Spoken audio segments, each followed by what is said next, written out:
दरोड्याच्या गुन्ह्यातील फरार आरोपी गावठी कट्ट्यासह जेरबंद.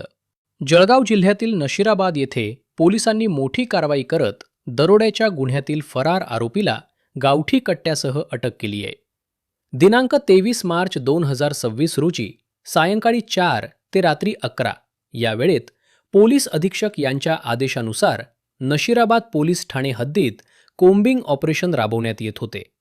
यावेळी सहाय्यक पोलीस निरीक्षक योगिता नारखेडे यांना गोपनीय माहिती मिळाली की भुसावळ शहर पोलीस ठाण्यात दाखल असलेल्या गुन्हा क्रमांक 288/2025 मधील फरार आरोपी चेतन सूर्यभान पाटील हा नशिराबाद बसस्थानक परिसरात गावठी कट्टा घेऊन फिरत आहे.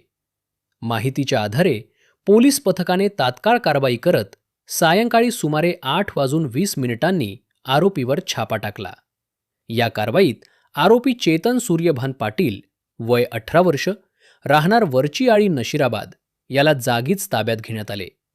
आरोपीच्या ताब्यातून एक लोखंडी चंदेरी रंगाचा व काळ्या प्लास्टिकच्या मुठीचा गावठी कट्टा तसेच एक डमी कट्टा जप्त करण्यात आला आहे.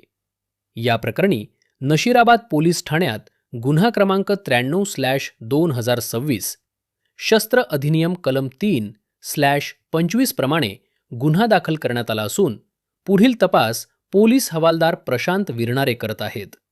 ही कारवाई पोलीस अधीक्षक महेश्वर रेड्डी, अपर पोलीस अधीक्षक अशोक नखाते आणि उपविभागीय पोलीस अधिकारी केदार बारबोले यांच्या मार्गदर्शनाखाली सहाय्यक पोलीस निरीक्षक योगिता नारखेडे यांच्या पथकाने यशस्वीरित्या पार पाडली.